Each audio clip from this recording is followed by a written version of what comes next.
Karnad, always referred to him as somebody who's very thought-provoking, because he doesn't accept conventional wisdom very easily. He has been a member of the National Security Advisory Board, the first one.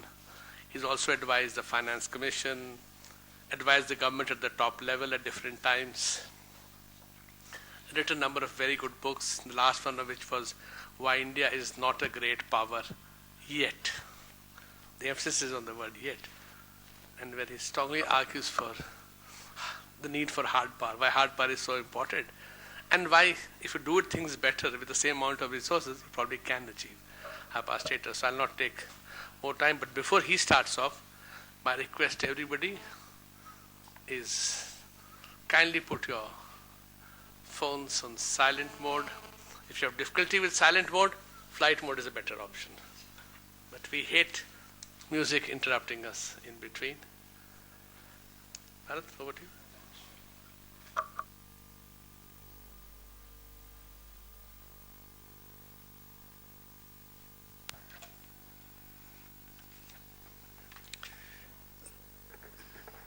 Thank you very much.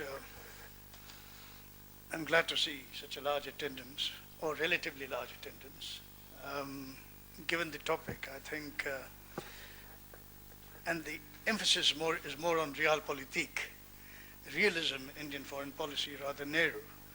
And here I suppose there's a certain revisionist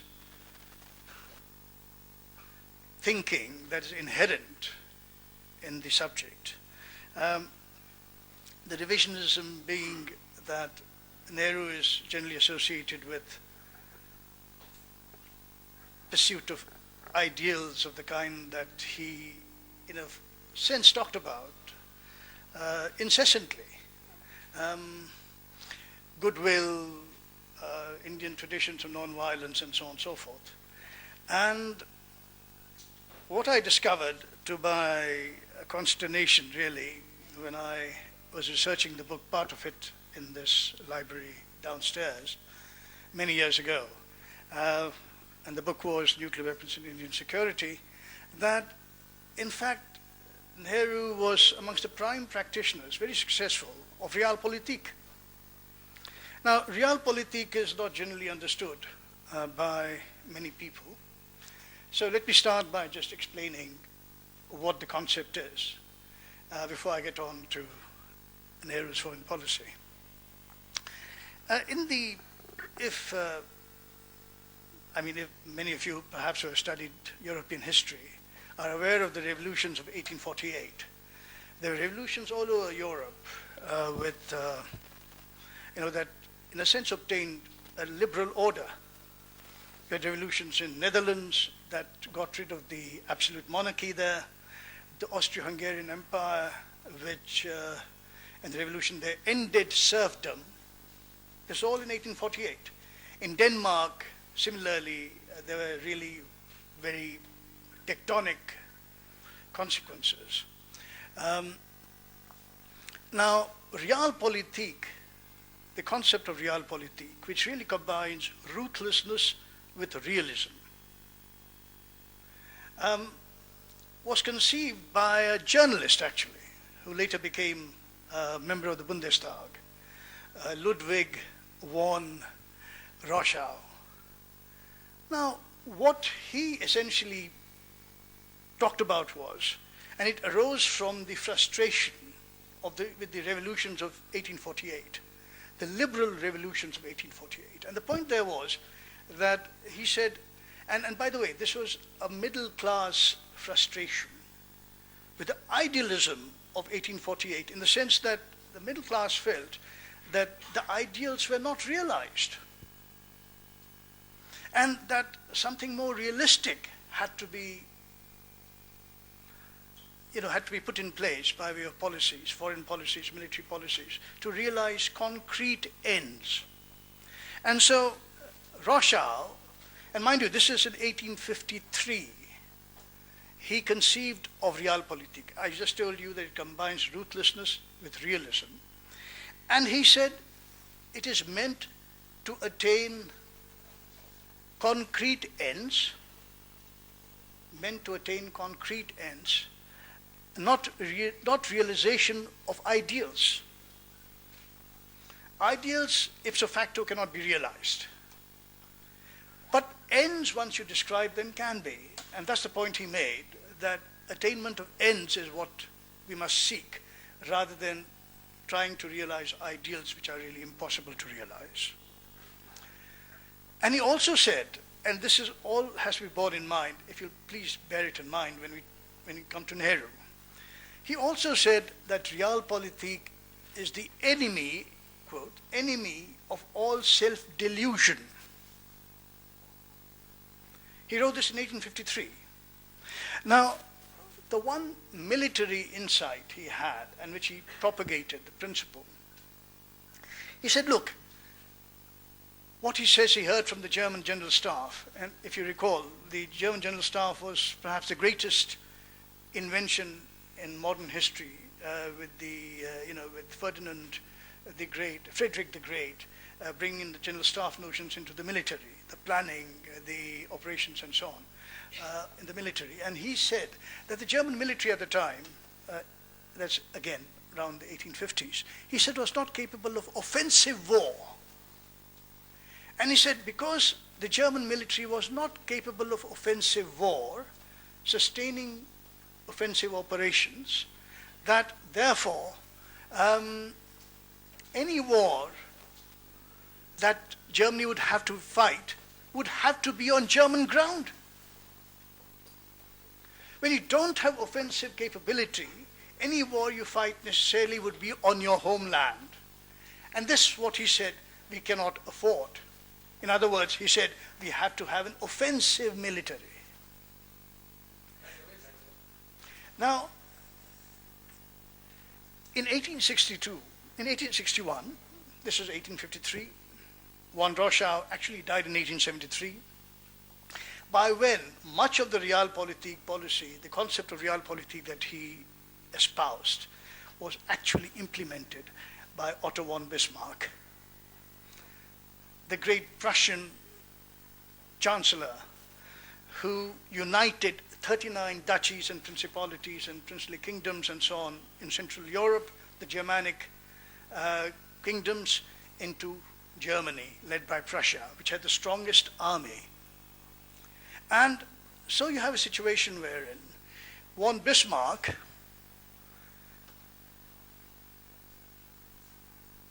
implemented Rochow's policies. First of all, he built up the Prussian army for offensive war.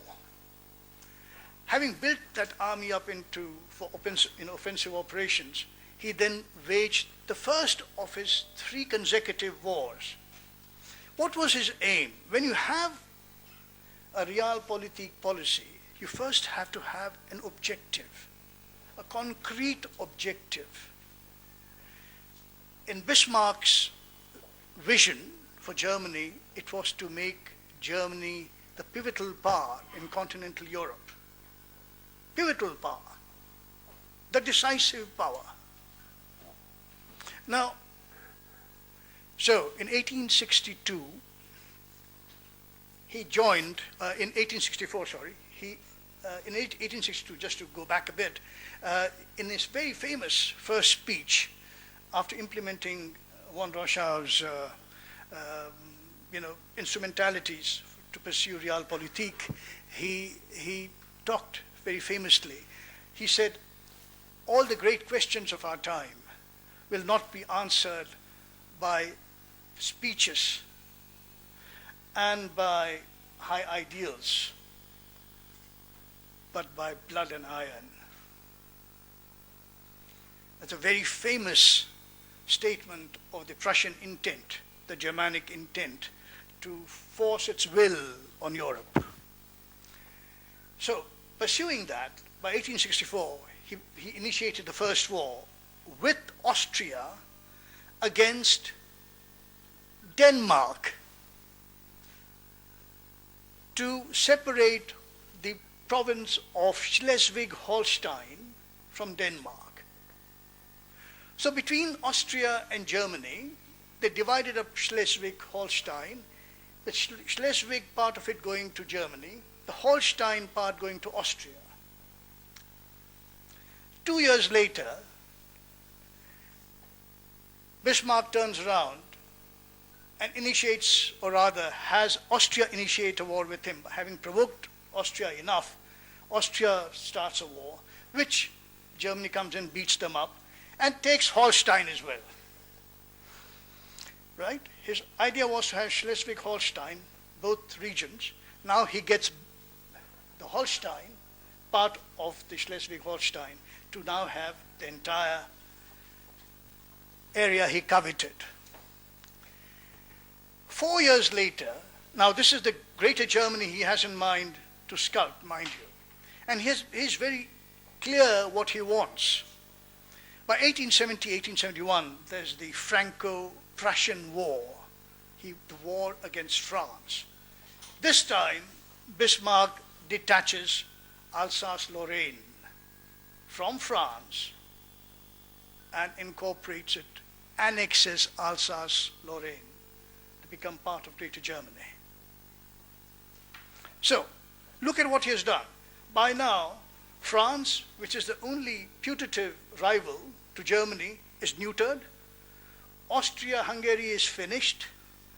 There is no rival on the continent, European continent, to Bismarck's Germany. He has attained his Realpolitik goal. He has attained it by 1873, 1874. He is the master of the continent. Now, let's switch to Nehru in India. The concept of Realpolitik, just to bring in a distaff side opinion and view of some great Indian thinkers about what Realpolitik meant. Our own former president, the late President Radhakrishnan, in fact, wrote of Realpolitik. He said it's based on the principle that if I take your cow, it's good. If you take my cow, it's bad. That's the principle, he said. And he went on to say that here, the means, the objective is self-interest, the means are military force, and conscience is taboo. This is Radhakrishnan talking. Now, this is an Indian reaction to Realpolitik. I think he said it when he was the Spurling Professor of Comparative Religion at Oxford. Anyway, the point I think to make is, this was the Indian attitude. Now, it was also, Realpolitik was, Sir Michael Howard, the great historian, English historian of war, perhaps the finest European historian of war of the past century, said that there are two reasons usually for war, social reasons. One is, he said, bourgeois pacifism. He said bourgeois pacifism is cause for war. Why? Because normally all middle class intelligent, we don't want war. And then this, by the way, just to go on a jag, was mocked by Walter Lippmann in the interwar years, the American commentator, the great commentator and great influencer of public opinion in America. Walter Lippmann said of this kind of bourgeois pacifism that it believes that big warships cause big wars, small warships cause small wars, and no warships mean no wars. He mocked it. Because you can reduce it down to this kind of absurdity in the middle class mind, and this is almost universal across the countries and societies.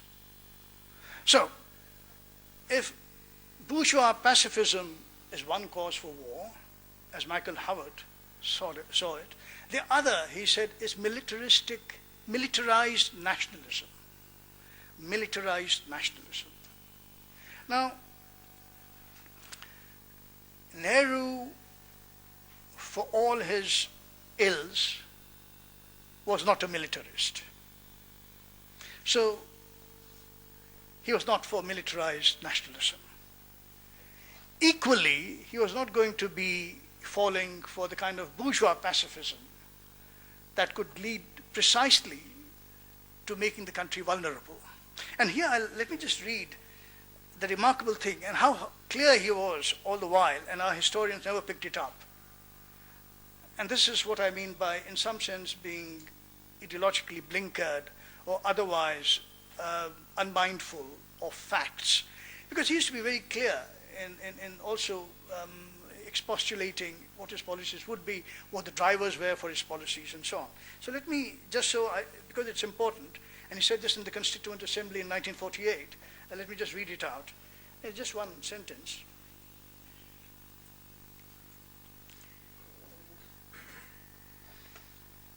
Yeah, he said, this is Nehru speaking in the Constituent Assembly, in the ultimate analysis, a government functions for the good of the country, and no government dare do anything which in the short or long run is manifestly to the disadvantage of the country.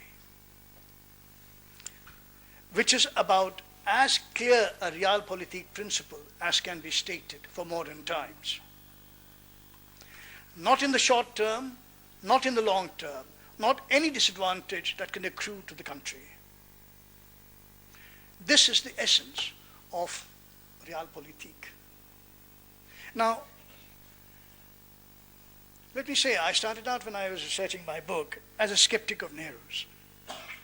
I too believed that, like many perhaps still do, that Nehru was all, vague, woolly-headed idealist and, generally not quite connected or rooted in the world. And the fact of the matter is quite the contrary. I've just told you that he very freely espoused a realpolitik principle as the basis of his policies, foreign policy. Now look at some of the things he generally did. Following, say, Bismarck's notion that you have to have hard military power and capability before you can aspire to do anything in the foreign policy realm, what did he do? First of all, by way of political cover. In 1949, in December 1949, there was the World Pacifist Conference held in Sevagram. And of course, all these guys from all over the world, wanting peace and pacifism and so on and so forth, came over to Sevagram. And they requested Nehru to speak. Nehru declined.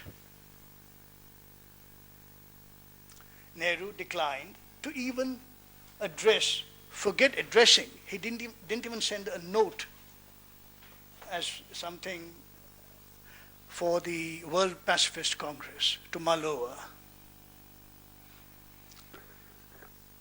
Then he explained, just at the time that the Congress was ending in Sevagram, he explained that the Satyagraha movement that many people made much of, especially in the West, peaceful way of getting freedom and so on, he poo-pooed all that. He said, look, Satyagraha, he said, had nothing to do with ahimsa or non-violence.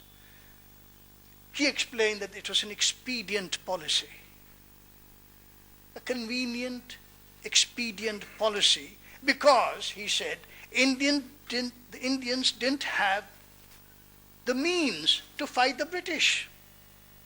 And therefore, non-violence was a strategy. If you don't have the arms, if you do not have the military formations to fight your colonial overlord, there's no point then in trying to fight him because he's going to mow you down, isn't it? So it was an expedient policy. He said, this is it. And even as Gandhi was still here, Gandhiji was still here, and I'm no great enthusiast of Mohandas Gandhi, I'm afraid here is Nehru who just talked down Gandhi when he was still alive. And I think with the Mahatma's blessings, because what Nehru was saying is something that Gandhi himself said in so many words to many military men, including General Cariappa. So somehow, in some sense, it's not just Indians, it was also Nehru who got lost in the mist of his own creation, the mist of rhetoric and his expostulations on non-violence, India's traditions of non-violence, and so on and so forth. Now, much as I said of this, this is revisionist history. This is not what is taught in our history books, but this is the factual history that I discovered when I wrote the book. So in the event, it was the first revisionist tract. Consider then again, now to get back to the means that he was trying to acquire for the country. From day one, in 1947, at the first Congress of Science, All India Congress of Science, after independence, you had Lord Blackett, who was the 1948 Nobel laureate, a former naval person who participated in the Battle of Jutland in the First World War, and generally know in terms of military knowledge, also because he's the inventor of operations research, and used operations research to track wolf packs, the German submarine groups that were attacking the Atlantic convoys. So he used them to narrow in the fields and so on and get targeting information. It's beautifully done. Now, you had Blackett attending the Congress in Jaipur, actually. And Nehru met him there for the first time and asked him, just casually I suppose, well, what kind of military should India have? So Blackett replied, it depends on what you want. If you want to wage a war, if you want, and I use and by the way, most of these are actual words of Blackett to Nehru. He said, if you want to wage a war, if you want an enormous sized army, then it'll take you 30 to 40 years, because first you'll have to build up your industrial muscle. If that's not what you want, and you want to fight skirmishes on the border with people your own size, as he put it, then 18 months will do. It was the notion of marginal war that Blackett later elaborated on in a note to Nehru. Marginal war. He basically said that all India is capable of is marginal war. At this point in time, at this point in the development of your economic capabilities, this is what you are capable of, and that's all you can fight. So the unfortunate thing here is that we got our military and our civil services, our government got caught in the web of marginal war, and which is where we have ever since then been stuck in.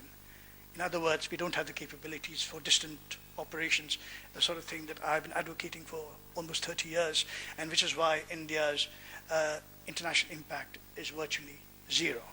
Now Nehru, think of the means.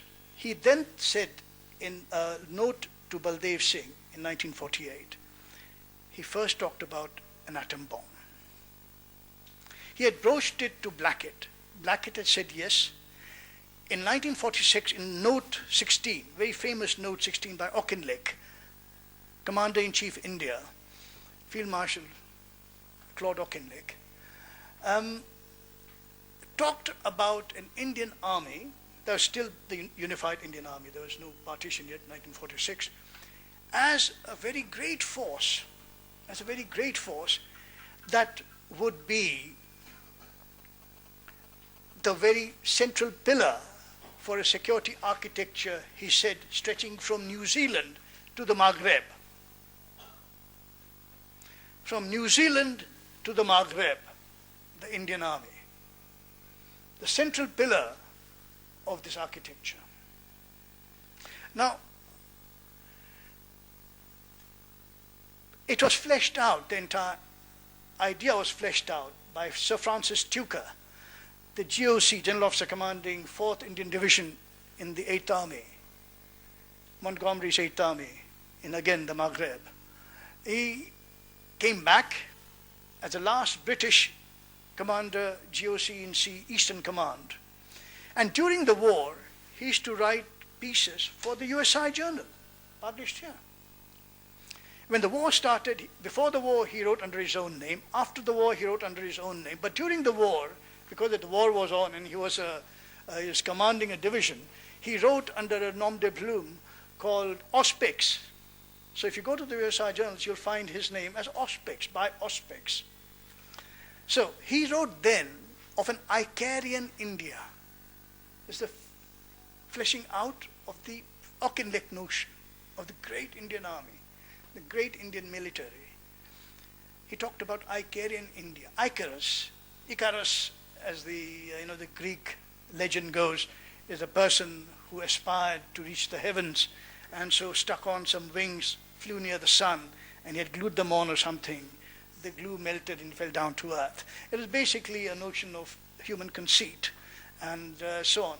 It's in some sense an allegory, I suppose, of human conceit. And that's the point. So, but Francis Tucker talked about an Icarian India that would control the airspace in this entire region. So, mind you, until then, Nehru, what I mean by the objectives, what are the objectives? Realpolitik has to have an objective. Nehru's objective was to make, very like Bismarck, he said, and his own words, his phrase, he said he wanted India to be the pivot of Asia. Pivot of Asia. Pivot of Asia is not going to happen by moralizing and speechifying and generally acting like the do-gooder, or sending United Nations peacekeeping forces. It doesn't work that way. Hard power is what he was talking about. And Nehru then, therefore, from the first instance of setting up the Atomic Energy Commission, which incidentally, the Indian Atomic Energy Commission was set up 2 or 3 years before the American Atomic Energy Commission, just so you know. Bhabha was the visionary. He set up, between them, he set up the two-person loop, meaning just Bhabha and Nehru. That's the system wherein the Prime Minister was ipso facto also the Minister for Atomic Energy. It's the only department of government which can write its own checks, by the way. There are no financial advisors fooling around, looking over the chairman's shoulders, saying, no, you can't spend 20 paise here and all that. Right? You have to account for it. There's no such thing. You have a free rein. They set up a system. And it's also the only department of government which is paperless, which was started by Bhabha, because he feared that the civil services were riven, in some sense, by the foreign intelligence agencies. And what they were going to do would be transmitted to the two wrong countries. Now, the nuclear aspect was so central to his acquiring for India the means of Realpolitik that he, in 1950s, when the country had very little resources, most funds were really on shoestring. Nuclear energy, the Department of Atomic Energy was the only one that virtually had whatever they wanted. Between 1947 and 64, by 64, we attained the weapons threshold. It's the most unfortunate thing to happen that despite his vision, despite his understanding of what Realpolitik was and how to exercise it, Nehru turned out at the oddest times to be indecisive. Sir Girija Shankar Vajpayee famously said of Nehru, that he was the Hamlet of Indian politics. Indecisive. This is the flaw, unfortunately, of great leaders. There's always a flaw. And the flaw here was were two actually. Firstly, that he did not bring his close confidants in government in on what he was doing. Very secretive. Very secretive. So much so that the civil servants, civil services, the rest of the government of India had no inkling of the weapons thrust of the nuclear program. No inkling at all.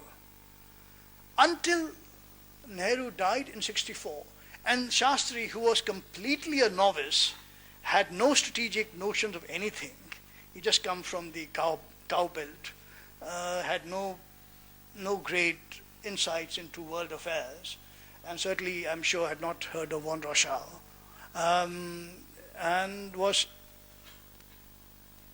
entirely ignorant of what was happening in the nuclear energy program. When he was confronted by Bhabha saying, "We are now prepared to test a nuclear weapon," he got completely rattled. He said, "Ye sab kya cheez hai? I mean, I don't know any of this. Ye kaise hua? Ye wo."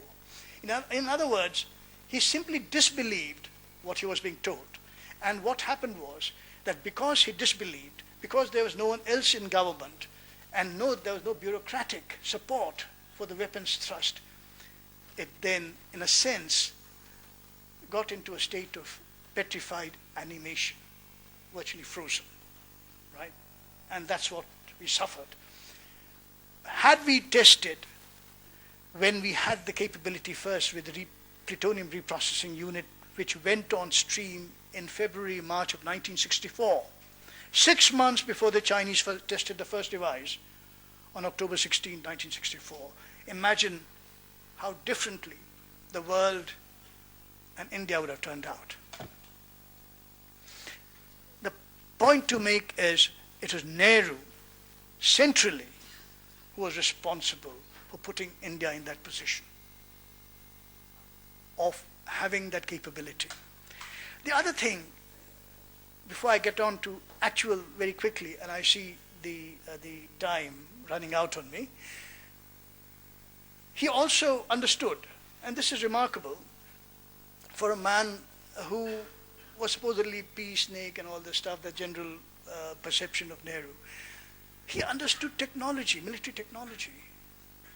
In the sense, he intuited it right. He may not have understood the details. It's not important. For politicians, you have to be able to intuit, instinctively understand what's there. And he instinctively understood that if you imported armaments, you'll always be hostage to the suppliers' whims and interests, is it not?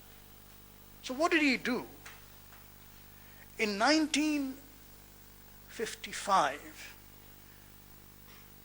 again, let me remind you, when the monies were scarce, he commissioned the great Kurtank. Who was Dr. Kurtank? Dr. Kurtank was the designer of the finest combat aircraft, fighter bombers, for the Nazi Luftwaffe. Can you imagine this? The strategic imagination required of a person who brought in the great Kurtank to come in and design the HF-24 Marut, which some of you may have heard of. They designed the Marut, supersonic jet fighter, deemed at that time to be aerodynamically the finest aircraft flying. Within 5 years of his commission, of his getting the commission, the Marut flew over the Bangalore skies in 1961. 5 years. That should have been the beginning of the aerospace industry and defense industry in India. We missed the chance again for various reasons, including the Indian Air Force's very pusillanimous attitude to anything Indian, the usual stuff, our own Indian fixation with foreign goods and so on and so forth, which I will not here elaborate, which you all know instinctively and otherwise understand, which still is our, shall we say, our liability. In any case, so consider what he did. He set up the nuclear weapons capability. He set up a defense industry with the most difficult armament system that you can build, design and build, a combat aircraft, supersonic.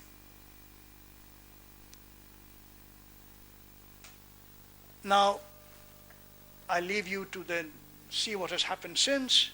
we are now the world's greatest importer of armaments, and we have, it's a very sad state. Anyway, now to get back to Nehru's policy. So how we gamed the system and how we played the Realpolitik game. True, India was a great champion of disarmament, nuclear disarmament. But does anyone care to know what it is that he actually had going on, even as India formally in the first committee of the United Nations professed great enthusiasm for nuclear disarmament? He was, as I said, building up the weapons capability here. But, and this is the thinking, Realpolitik, ruthlessness, some may say low cunning, with realism, mixing it all into a situation wherein he had in the first committee, whenever there was any problem in the first committee, he deployed Krishna Menon, who was so good at skewering the Western powers, generally, that Dean Acheson, Harry Truman's Secretary of State, said of Krishna Menon that he's a master at stringing together words that mean nothing. And he took a very long time doing it as well. So, people are just, whenever Krishna Menon came on, all the Western representatives in the first committee had their heads in their hands. Because first of all, they couldn't combat, in any sense, contest and refute what he said. Secondly, he was so good at what he was saying that, everybody said, okay, heck with it, there's no point in responding to this guy. And so India's case went by default because, in some sense, this is exactly what Nehru wanted. Why? Because the championing of disarmament did many things. What is the things India's championing of disarmament do in real terms? Firstly, it made the Western countries less suspicious of what India was doing with its nuclear program. If you come out and say, mind you, they took Nehru at his word because he was, Mahatma Gandhian values, this, that, they all believed India. Not knowing that Nehru was playing the double game and he was, building up the nuclear weapons bomb making capability. And so therein you had, you first got protection for your own nuclear weapons program. Secondly, to help the weapons program, you got access to international schemes of technical transfer of knowledge, like the Atoms for Peace Conference, announced by Eisenhower in 1953. Had the Americans gotten wind of the fact that India was onto a weapons thing, they would have denied us access, which would have meant that we would still have reached the weapons threshold, but not as quickly and as early as we did. Thirdly, what it did was that you protected your thing, you had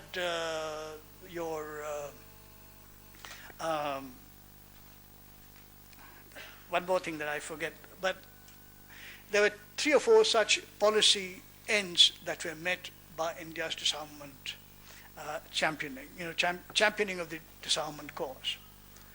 Now, some of the stuff that we talk about as Nehru's great achievements in foreign policy, one of the great achievements is talked of as, non-alignment is talked of as a great achievement, is it not? Non-alignment as the virtually an illustration of the successful Nehruvian policy of dealing with great powers. Now, what was non-alignment other than Realpolitik, a functioning Realpolitik? Look at how we worked it. The 1956, first of all, Nehru was very careful never, ever to tread on big powers' toes when India was building up. 1956, 2 things happened. The Suez Crisis, and at the same time, the Russian ingress into Hungary. In one, There was UK, Israel, and possibly America. They didn't come in. Eisenhower didn't come in because, as you know, Gamal Abdel Nasser nationalized the Suez Canal. Whereupon Israel, the British, and the French and Americans all decided, well, this had to be stopped. They'll do it by force. America then backed out. The three allied or whatever Western powers then got together to stop Nasser and fought the war. The first of the wars between Israel and the other powers, along this time with France and UK. During that entire Suez crisis, India did not once, by hint or allusion, side with Egypt.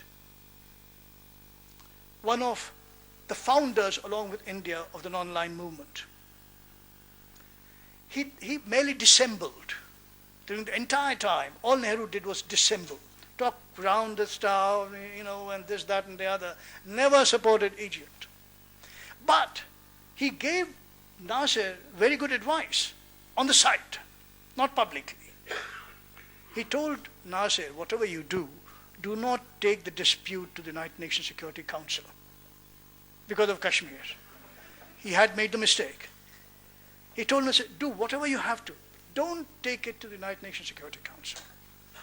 All right, because he said, I made the mistake, that's implicit, and we are now paying the price for it. Now, secondly,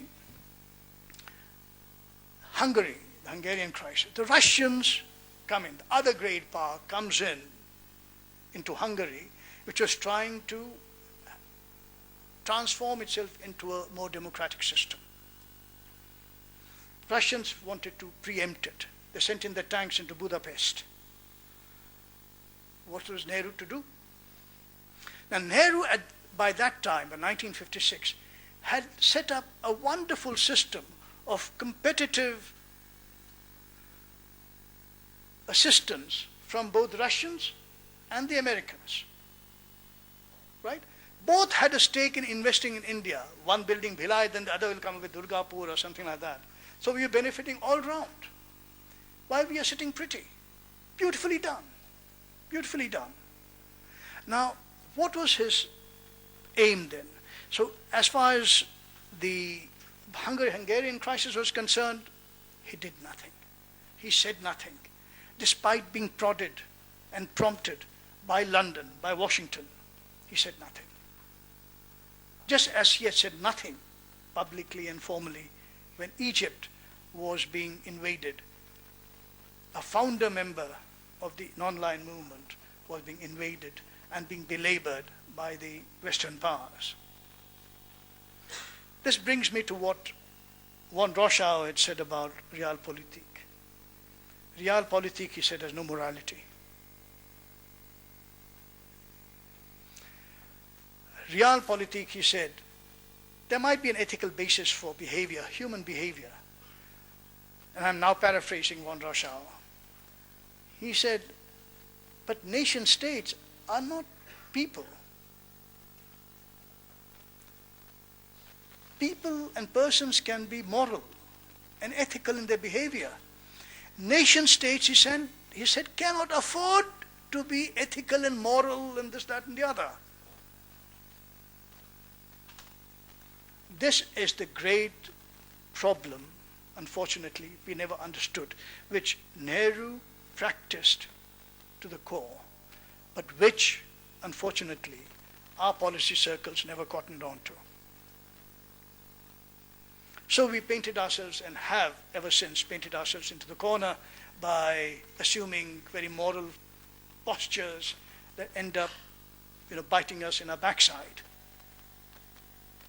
So this is the problem then again, that Realpolitik, as the keen practitioner that Nehru was of Realpolitik, he made very few mistakes.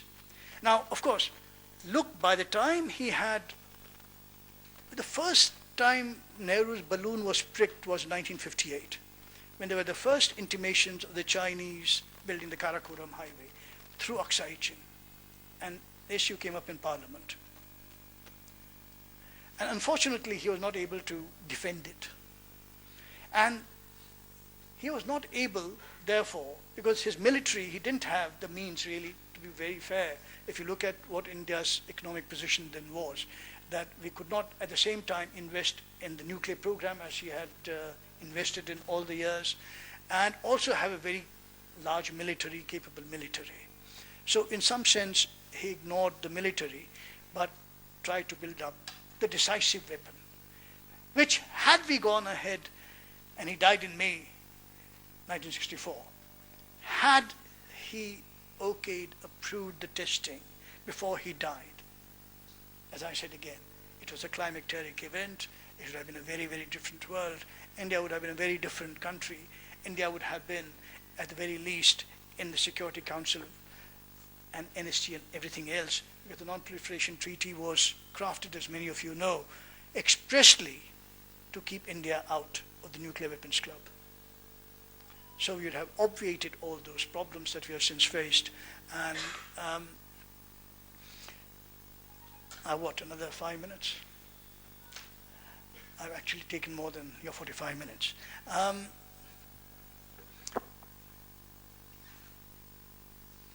The small point, the short point to make is this, that Realpolitik is ultimately commonsensical. It's common sense. Common sense in terms of nations interacting with each other to advance their self-interest. There's no great philosophy behind it. And by the way, there are synonyms to Realpolitik. In France, it was practiced by Cardinal Richelieu as raison d'etat, reason of state, raison d'etat. By the Germans before von Rochau and Otto Bismarck, with the concept of Staatsräson, reason of state again, meaning you can do anything. A nation state can do anything within the Westphalian system of sovereign states. A sovereign state is defined precisely by the independence it has in pursuing its self-interest. And it's this where I think our foreign policy after Nehru has gone wrong. There has been no vision. There has been no strategy. There have been no plans. There is simply momentum and inertia. And we are carrying on from his time without understanding the basic impulse that drove him, which was the Realpolitik thing. Thank you.